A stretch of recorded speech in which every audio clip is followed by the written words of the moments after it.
मेरठ की एक शादी चर्चाओं में है। शादी में विवाद की जड़ है दूल्हे का नाम, क्योंकि आरोप लगाए जा रहे हैं कि ये लव जिहाद का मामला हो सकता है। मेरठ में आकांक्षा की शादी शाहवेज से होने जा रही थी, जिसके खिलाफ हिंदू संगठनों ने मोर्चा खोल दिया।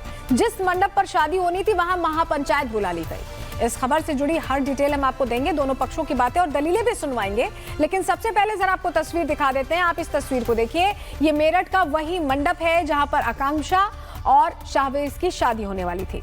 लेकिन अब यहां पर सन्नाटा पसरा हुआ है, पुलिस का पहरा है। सब कुछ इसलिए क्योंकि हिंदू संगठनों ने चेतावनी दी थी कि वो ये शादी नहीं होने देंगे।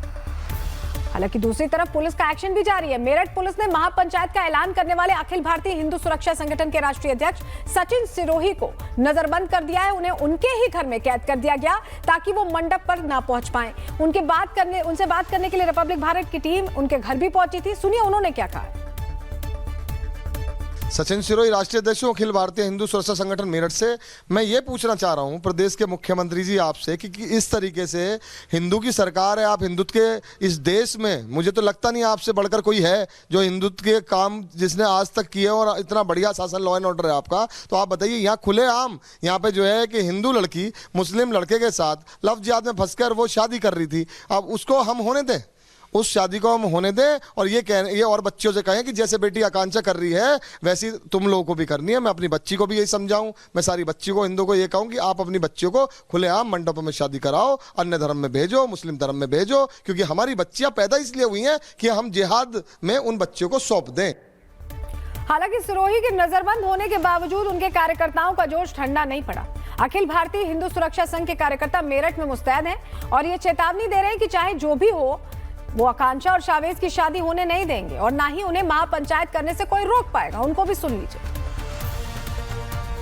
ये महापंचायत होगी, बहुत बड़ी पंचायत होगी। ये लव जिहाद से हमारी बेटियों को बचाने के लिए करी गई है और हमारा कोई भी आज के बाद कोई मुसलमान हमारी बेटी पे ऐसा डोरे डालकर ऐसा कुछ भी वो कर उसे लव जिहाद में फंसाए और उससे शादी करे, ऐसा हम आगे नहीं होने देंगे। और ये एक हम मैसेज देना चाहते हैं, ये मैसेज हमारा जाएगा आगे से। कोई भी मंडप का जो है मालिक भी ऐसे जो है 2 कार्ड के नाम पे, जो एक पे सावेज राणा और एक पे साहिल लिखा हुआ है, इस नाम के उससे गुमराह करके जो मंडप करा गया है, ऐसे हम कभी भी मंडप भी नहीं होने देंगे। और मंडप के अगर कार्यकर्ता या मैनेजर उसको वो करते हैं बुक।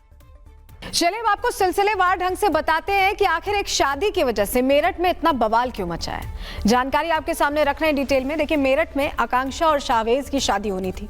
दोनों की शादी के कार्ड छप गए थे। 13 फरवरी को शादी की डेट रखी गई थी। शाहवेज के घर वालों ने जो कार्ड प्रिंट कराए उसमें दूल्हे का नाम शाहवेज राणा लिखा, जबकि आकांक्षा की तरफ के कार्ड में दूल्हे का नाम साहिल लिखा गया। अलग अलग नामों को लेकर मेरठ में हंगामा हो गया। हिंदू संगठनों ने इसे लव जिहाद का मुद्दा बताते हुए महापंचायत बुला ली। आकांक्षा के चाचा ने भी दावा किया कि ये लव जिहाद का ही मामला है और इसी वजह से 13 फरवरी यानी आज होने वाली शादी कैंसिल हो गई। जिस मंडप पर शादी होनी थी वहां हिंदू संगठनों ने ऐसे ही, जैसे तस्वीर में देख रहे हैं, ऐसे ही महापंचायत बैठा दी और इस महापंचायत में यति नरसिम्हानंद सहित हिंदू संगठन के लोग शामिल हुए। मेरठ पुलिस हंगामे को देखते हुए अलर्ट मोड पर आ गई और मंडप के आसपास के इलाके में भारी सुरक्षा बलों की तैनाती कर दी गई।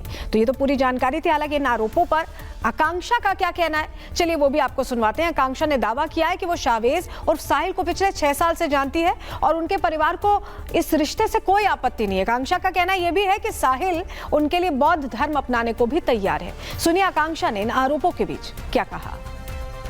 तो कितनी हिंदू बहन बेटियों के संग इतना अत्याचार हो रहा है, उस पर क्यों नहीं बोलते? अंकिता भंडारी केस को देख लीजिए आप, ये उस पर क्यों नहीं खड़े? क्या वो हमारे देश की बेटी नहीं थी? और ये लोग बताएंगे मेरे को मुझे किससे शादी करनी है? मैं ऐसे लोगों से सर यही बोलना चाहती हूँ कि ये मानसिकता खत्म होनी चाहिए। लोगों ने सर देश को सिर्फ हिंदू मुस्लिम के नाम पे बांट कर रख दिया और ये कुछ भी नहीं है, ये एक राजनीति है जिसमें लोग खेल रहे हैं।